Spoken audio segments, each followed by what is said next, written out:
What's good? Osiris here, stuck in the middle. No, I can't believe what happened. Noam Chomsky. Noam Chomsky is someone who, circa 99, in Ann Arbor, Michigan, at the University of Michigan in Ann Arbor, took a linguistics class. And I forget the name of the book now. I think I still have it. And the author of the book was Noam Chomsky.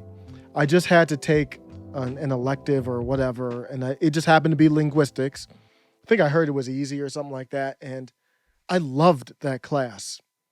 And I'm like, who is this Noam Chomsky? And then that's when I found out about him.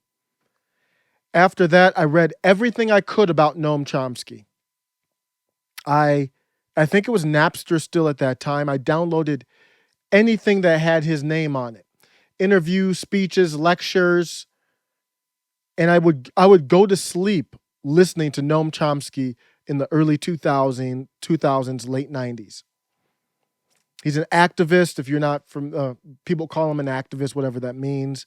But I look at him as a philosopher, one of the greatest philosophers of all time, one of the most influential people on me ever, along with Martin Luther King Jr., Malcolm X. Even though I don't agree, obviously, with everything these people said, they're very influential on me.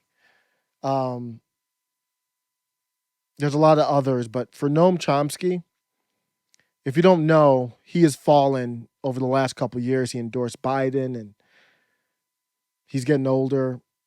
I don't know how old. Okay, Google. How old is Noam Chomsky? Noam Chomsky is 92 years old. He's 92 years old.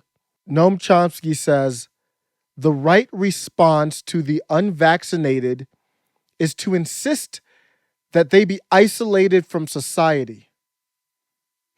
He doubled down on this statement, saying, someone asked him, he doubled down on this, and I quote, somebody asked him, how would we get food to them? Like, what do you mean they should be isolated? Noam Chomsky responded, I'm not playing this video. I refuse to remember this man in this way. This is not the same man. He said, how can we get food to them? Well, that's actually their problem. Man, it's hard to separate the ideas from the man. It's really hard to separate the ideas from the man. And what I say is, I almost looked at this man as a hero because of his philosophical ideas. Obviously, you never, ever should look to any other human being as a hero. It was a tough day. It was a tough day. My wife is something else. I told my wife about this. She's not into Noam Chomsky. I told her, she knows that I am though. And I told her, like, oh my gosh, one of my heroes has fallen.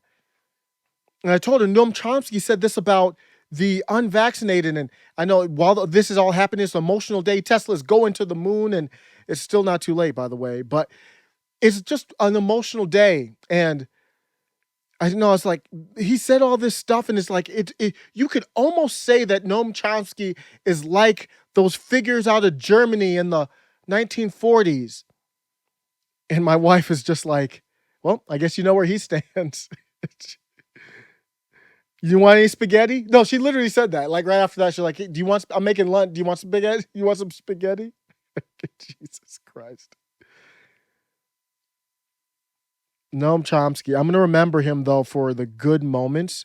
This is so significant. It would be like Rush Limbaugh, the late, great Rush Limbaugh, in his older age, 90 years old, if he had lived to that age, saying that he believes in identity first over country. It's that shocking and impactful. Now, I know for the last few years he's fallen. I don't listen to anything he's said over the last 3 to 5 years, probably. But it's still shocking to see he was a populist figure, a progressive left type figure. I don't think that's all these tweets are coming out, and people who know I'm into Noam Chomsky are saying, like, your man was always full of ish, your man was terrible, your man is this, the worst names in the book.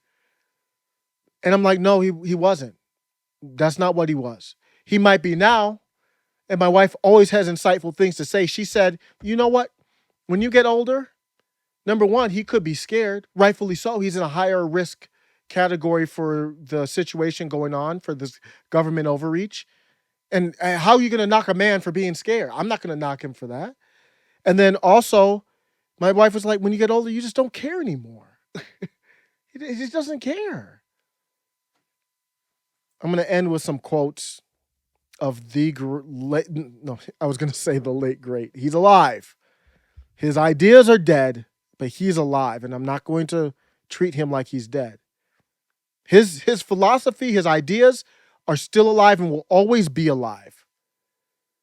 He taught me what a plutocracy was. I did not know what a plutocracy was. He said famously, America's a plutocracy masquerading as a democracy. He was absolutely truthful. These are things that I learned from him that while in college, nobody talked about. Not in an official class setting. Couple other, well, I'll do two quotes and I'm out.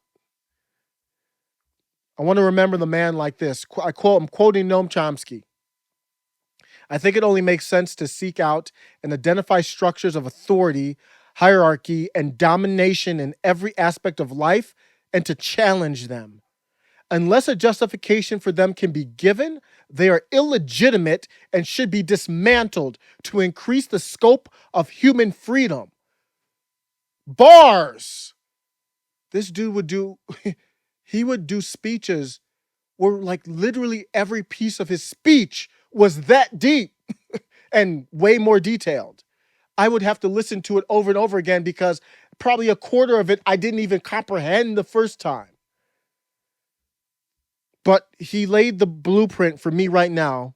I'm going to end with this quote. Noam Chomsky said, we shouldn't be looking for heroes. We should be looking for good ideas. Let me know what you think. Are you into Noam Chomsky? Do you care? Do you not care?